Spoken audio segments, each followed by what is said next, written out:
So last week I talked about how undereating could be sabotaging your weight loss. And this week in 5 minutes or less, I'm going to go through 5 things that could also be contributing to your stalled or slow progress when it comes to reaching your weight loss goals.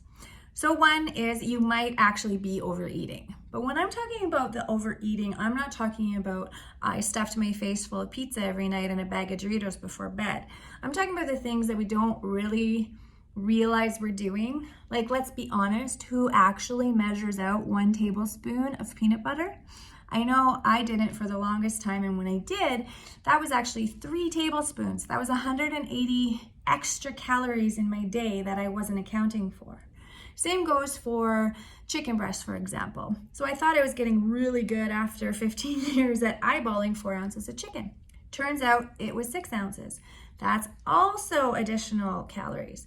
How about everyone's new favorite is the oat milk latte at Starbucks? If you don't put that bad boy in, that's 23 grams of carbs that aren't even accounted for, or up to 190 extra calories. These are not bad choices. These are still healthy choices, just overeating without realizing it. Number 2, lack of sleep. So it interferes with our body's ability to metabolize carbohydrates, causes higher blood levels of glucose, which leads to higher insulin levels and greater body fat storage. It drives down leptin levels, which causes our body to crave more carbohydrates. It increases our hunger when we're not getting enough sleep. It reduces levels of growth hormone. That's a protein that helps us regulate the body's proportions of fat to muscle. It can lead to insulin resistance and contribute to increased risk of diabetes. Lack of sleep raises our cortisol levels, so then our blood sugar is running higher all day. So for those of you that are proud of the fact that you can get by on 5 hours of sleep, we as adults still need 7 to 8 hours of sleep. Sleep is where the magic happens. So for all of you, I'd like to challenge you to increase your sleep, especially if you're having trouble reaching some of your weight loss goals.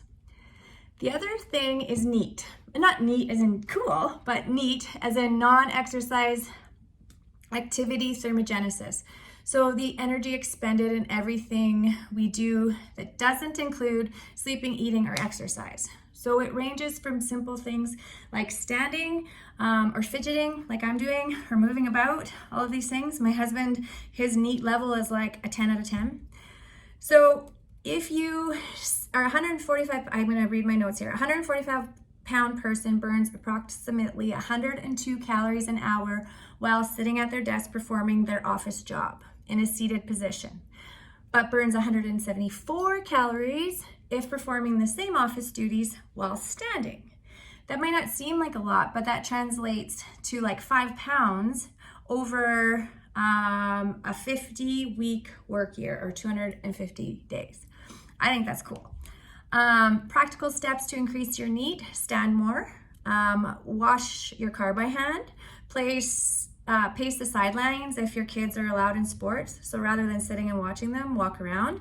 Carry your groceries instead of pushing a cart. Walk through the mall. Get more steps. Honestly, that's where the whole step goal came from, was trying to get us to move more, because most of us are seated at our desk for 8 hours a day. Pace while talking on the phone. That's a big one. Just find ways to increase activity. Water. So water is critical for every cellular activity of our body from head to toe. So staying hydrated allows our body to run more efficiently and helps us feel better. So it's not the magic, like you don't just drink an 8-ounce glass of water at night and you're gonna drop pounds in the morning. But it will affect your overall health and the way your body moves. So it can boost your metabolism. It can, because you're hydrated, make exercise easier. So you're gonna be more efficient and you're gonna do more, which can, as a side effect, help with weight loss. Dehydration is a big impediment in performance. And then the 5th thing, so not being as consistent as you could be or think you are. So I've done this post before. Do take weekends off of your meal plan. Friday night rolls around and you say, I want pizza and beer, and the next thing you know, you've had a whole weekend of indulgences and lack of movement. You follow your plan for 4.5 days, so kind of Monday to Friday night, and then you relax on the weekends. So if you take Friday, Saturday, Sunday, that's 3 days times 4 weeks is 12 days out of your month. That's almost half your month.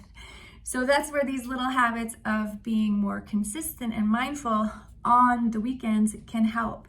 While a meal out with your family is not going to derail your efforts, taking all of your weekends off will. So it's been a little bit over 5 minutes, but that's 5 other factors that could be playing a role in your stall in weight loss.